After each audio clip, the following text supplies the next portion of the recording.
before we travel into a galaxy of shadowy secrets, I'm about to introduce some very special guests this evening. So can you please join me in giving a very warm welcome to the creator, showrunner, writer, and executive producer. It's Leslie Headland. Playing Master Soul as well as Lee Dunjay. Playing Camilla is Jackie Healy and Daphne Keane. Playing Lord is Charlie Bennett. And playing Vanessa Monroe is Rebecca Henderson.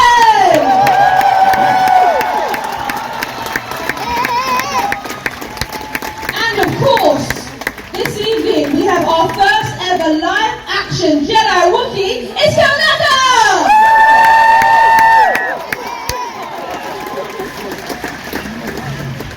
So first of all, welcome to London. Thank you. Good to be here.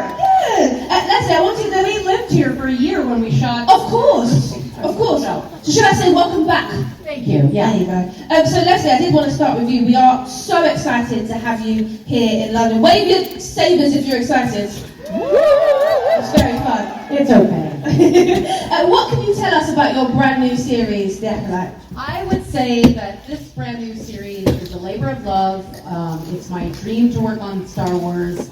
It's a murder mystery that ends up bringing us closer and giving a deep look at the bad guys in Star Wars. I am honored to be here tonight. I'm honored to work in this world. It was only because of this incredible cast and the crew that are here tonight. Thank you so much for making this happen, and I couldn't be prouder of the results. This takes place ahead of anything else in the Star Wars timeline. So how was it creating that and sort of having that license creatively?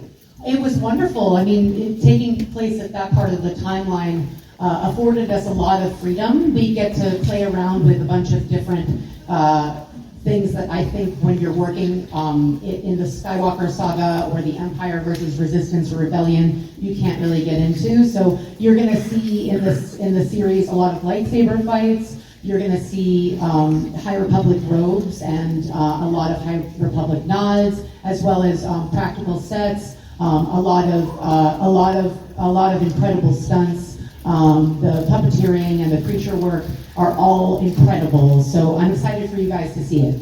And did you feel pressure entering the Star Wars universe? What do you mean? As a fan, I can imagine, because all eyes are on you right now, let's just so you know that. Yeah, no, I felt so much pressure. I still feel so much pressure. The only thing getting me through this experience is how much I love Star Wars and how proud I am of the end result for this show. I've heard you talk about Frozen and martial arts when it comes to your sort of inspiration behind the show. Can you tell us a bit more? I feel like I can't. I would really love you guys to watch the show on its own, but what I can say is that there is a real feeling of family drama, and that has to do with, well, I can't say. You guys will find out on your own. This is so fun. It's really fun to be asked questions that you can't answer. So I think you have to watch it for yourself, and I hope you guys will tune in and watch the other 6 episodes once you've seen these 2. And they are streaming exclusively on Disney Plus from June 5th, just so you know that. Do you have anything else that you want to say to the audience here? Thank you so much for being here. Thank you for loving Star Wars. Thank you for coming in with an open mind and seeing something different. I hope you enjoy yourselves. It means the world to me that Star Wars fans would even take the time to watch our show, but I think that we really deliver on a level that I'm so proud of, and it's because of this incredible cast and the crew that are here tonight and who also joined us in Los Angeles.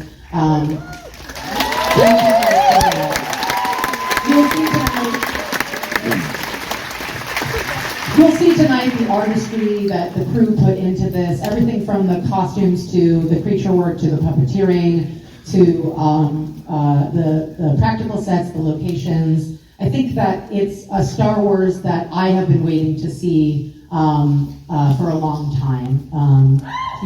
Thank you. Amanda, we know that you're a huge Star Wars fan. How does it feel to be joining the franchise? I mean, every time I get asked this question, I'm like, it's an incomprehensible feeling to try to communicate.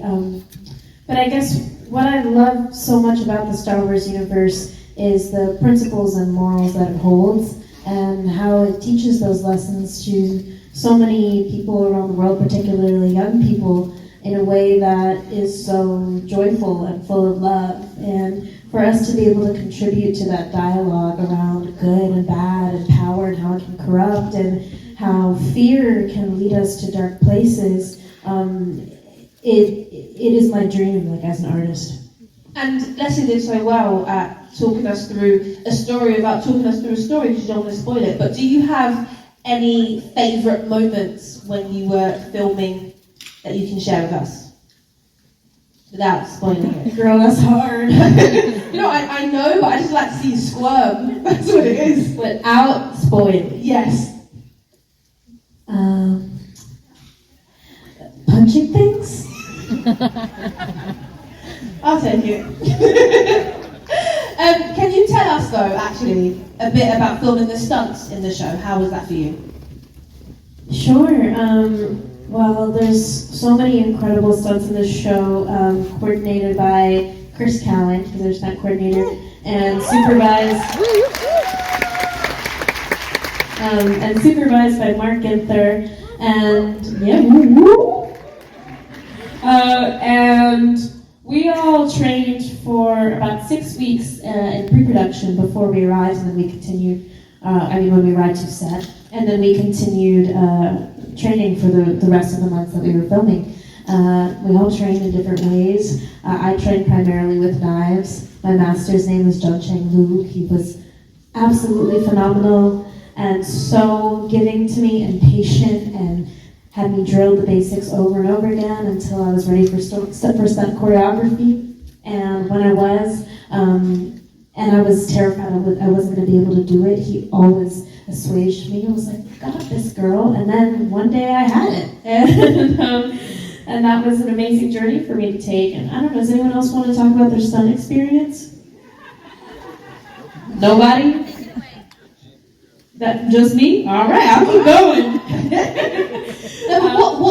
What do you hope that audiences take away from this? I know you spoke a little bit earlier about it teaching lessons, especially to the younger generations. So what do you personally, being involved now in the franchise and in the Acolyte, want audiences to leave with?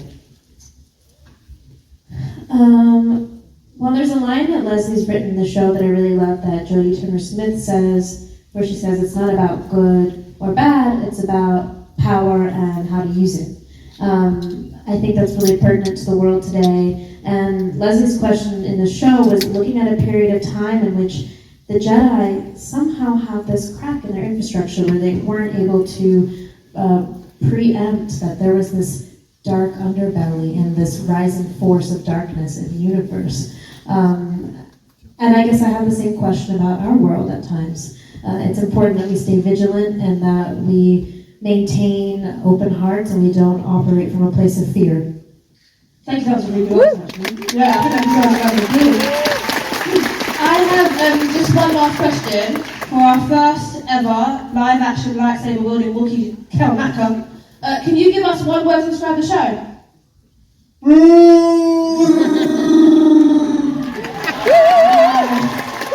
I don't think there's any topic now, actually. Thank you so much, everyone here, for joining us, and thank you as well for joining us this evening. Can we give a huge round of applause to the cast and crew of the Acolyte?